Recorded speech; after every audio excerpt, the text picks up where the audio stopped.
Hi, Virgin. Hi, Jasmine. Hi, Noor. Hi. How are you doing? How you both doing? You good? So let's talk a bit about self-love and what that means to you. What does that mean to you when you... That's a very big question. Yeah, it's loaded. It's loaded. Self-love means a lot to me. Yeah. You know, I think for me, where my self-love or where my self-care is kind of just centered is community. You know, just community spaces, community healing, community justice. Yeah. And when, like, that journey obviously doesn't end. It doesn't end. You always find a community. You always find community. What do you feel like? I think, like, for me, self-love was actually, like, what she mentioned about community and, like, learning how to rise my boundaries to protect myself, right? Like, to have higher expectations from people and then don't let them break me down in order to, you know, like, just to be more aware and be more demanding with the things that I want and I expect just to take care of myself. Do you think, like, self-love and stigma comes in the same sentence? Or it's, you know? Often they do. Yeah. You know, I think just going back to what Mariana was saying, you know, like establishing your boundaries, you know, and like making sure that, like, you know, because often as trans women of color, it's expected that we take what we can get, even though that's not I know. that's not what we should be doing. You know, we should have higher expectations. You know, so often the way stigma comes into it is, you know, often advocating for yourself, you know, learning how to advocate for yourself. Why is that like that myth out there, or that perception, like trans women of color have to take what they get? I feel like people is just like expecting us to be like more submissive, and because like we are so used to deal with rejection and just being marginalized, that sometimes we put ourselves like down there and we're like, okay, it will get improved next time, right? And then like we are so generous in the way we love that we always put a lot of people before us, and I really feel that we need to change that. We need to what she was saying with the community, just like telling the stories between us, protecting each other, taking care of your sister or your brother or like the people that are part of the community. Yeah, you know, and oftentimes it's important that we know that, you know, because we have so much love to give, but a lot of people don't know how to take that love, or, you know, sometimes take advantage of that love, you know, so it's often just establishing your boundaries. Yeah, and that internalize sometimes that message that you receive or we receive, as you were saying, like trans women of color in specific, that we have to just take it, you know? Right. And I think part of it is when we speak up, people often, you know, they were aggressive or they're right, like or like I feel for me also was super important just being able to access to like to understand maybe like what is feminism, and like getting realize how I can put this or how I put it before without knowing, right? Like without knowing that I was actually creating like sorority with my community. Yeah, like intersectional feminism is the way to go, you know?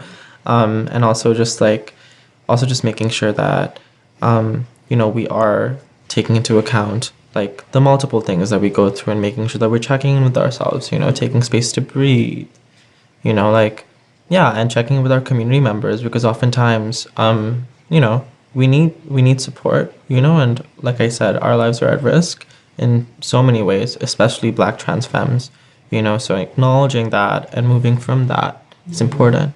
So as a brown person, as a, you know, brown trans woman, and maybe another trans woman out there is looking at this video and feeling, you know, not a lot of love, or feeling really down, or having a bad day. What are some things we can say to inspire and to uplift to that person or persons? I feel for me like something that was really powerful when I started my transition, even because like I was very isolated. I didn't really have like trans people in my life, or even like from Colombia, never actually saw like in media or like in a good portrait of trans people, right? And for me, like just like if you have access to internet, even though maybe if you don't have a community center in your area or in your neighborhood, right? Like, but if somehow you can try to find like some access to have internet or to a phone or a computer, you can just chat with other people. There's many websites that where we can actually start creating those connections with other people that are dealing with kind of the same situation to understand that you're not alone, like they're not the only one. Yeah, like I certainly feel like, what you said, find your sisters. They're out there, they're waiting to be found. There's so many. Like it takes a lot of effort, to find community, to find love, in spaces. But once you make the effort, you'll connect with so many beautiful other trans women of color, and you find community in these spaces, you find healing in these spaces, and I think that's beautiful. And support. And support, around a bunch of things. And reach out to, because sometimes people are so isolated that they need, so some sort of encouragement to come out and talk about that. Isolation can be deadly for a lot of us, so it's important to move from that. Is there any specific tools that you might use or practice on a day-to-day basis to really, work through that, or just surviving day to day? Yeah. Is there anything?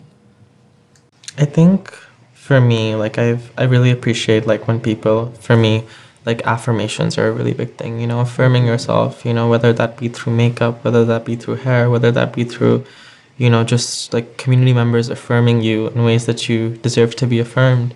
Not only community members, but healthcare practitioners. Like affirmations are powerful and they have the ability to change people's lives, So affirming myself and reminding myself that I'm going to get through this because we are strong women. We've been through so much, and we're still surviving. We're still looking good. We're living, so. I feel also like the allies have a really important role in, right? Because we need also like the people who is like willing to stand up next to us or just even protect us when we have one of those days that are like you're tired of fighting all the time with the society. I think is really important when an ally actually stand up for you and protect you and take care of you. And we also like demanding them like, okay, if you really love me, this is how you have to prove that you love me beyond the words, like actually being open to contribute and to work to help us. It's not only about like making your profile picture the trans flag. That's not allyship. Allyship is showing up for us. Allyship is speaking up for us when we're in public spaces, especially because that's where a lot of the violence happens. So making sure that you're checking in on us, making sure that we're getting home safe. Just calling us an Uber if we need it, giving us a place to crash at night. That can literally change your life. So things like that, And speaking also when they're with their friends or in those spaces where there's not really knowledge about like what is a trans person. If they're there, like speak like Not positive. Yeah, exactly. Defend or when people make jokes or they make sexist comments. Yeah, like trans misogyny is real and it's important to call it out, for what it is. Yeah. I mean, and self-love for many people is very different. Sometimes people can be really judgmental when people are practicing self-love because they don't understand that to them means self-love. And very culturally self-love, I'm sure to us is also very different than the experience that often people, assume, well, you have to go and practice this type of thing in order to de-stress or decompress, And I think also just like, as another thing that has come up for me is like sit in your emotions. If I was talking to someone that is going through the process, is having a rough time, I'd remind them to sit in their emotions, sit in their anger, because anger is a powerful emotion, like as you mentioned before, especially as trans women of color, but especially like a lot of Black trans women of color are having these expectations placed onto them in terms of anger. Like no one wants to be the angry trans woman in the room, so, and sometimes we need to be that because that's the only way people learn. So like advocating, that's a form of self-care in itself, So letting out, these different emotions and letting it be for what it is. Exactly. And also acknowledging that, like often our existence can be so political, like often, like I mentioned, we like politicized, like we are coercively politicized sometimes, you know, sometimes we just want to exist. So if you also don't want to be that activist in the community, that's completely valid. You can just go about your day-to-day life, you know, because sometimes, you know, like our existence being made political often takes a lot out of us, and it's important for us to check in with ourselves, even as activists, you know, to make sure that we're taking care of ourselves and then we're taking care of our community, you know, like True. we come first, you know, and if we can't take care of ourselves, how are we going to take care of our community members or sisters, you know? So really self-love in the broader sense, you know, and really, so this has been really helpful in terms of, you know, how self-love is. Everybody defines self-love very differently to what that means, but we hope that we send a positive message to, you know, other trans people who might be looking and really having sort of not a bad day, but going through like an emotional process or having to experience something. Take it slow, to enjoy, to research your inner, what are your expectations. Don't let other people put expectations how you should look or how you should dress or how you should communicate. Just create your own, your own identity. Yeah, and just knowing that every day it gets better. You know, there will be some rough days. There's hope, right? there's no one way to be a trans woman. There's no one way to be a trans person or non-binary person in general. Like there are multitudes that exist within transness, you know. Transness is a multitude, it's a spectrum, you know. And just reminding yourself that you don't have to wear makeup every day or wear heels every day and look a certain way, you know. Like just reminding yourself that you're woman enough, even if you're wearing, like, you know, like I said, jeans and shirt, you know, you're still just be you. Yeah, you know, you don't have to change yourself to make yourself more palatable to everyone else, you know. And to share that. So this has been, you know, of course, quite inspiring, you know, sharing, talking about self-love, talking about self-acceptance. We know it's a journey. It doesn't, you know, start and begin. It's continuous. It's evolving. For everyone. Yeah. And the hopes is that this will inspire a lot of, you know, folks to talk about. We don't often get that opportunity to talk about our self-love and experience. So, any last minute thoughts on self-love?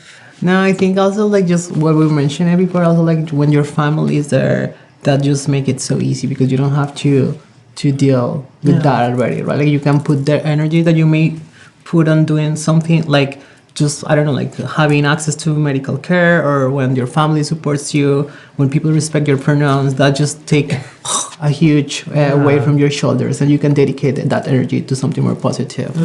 And for me, I would tell people out there, especially trans girls of color out there, that, you know, if your biological family, you know, doesn't want to accept you, there's always your chosen family that will, you know, and you just need to find it. It takes a while. And it takes a lot of effort. But when you do, it's the most beautiful feeling.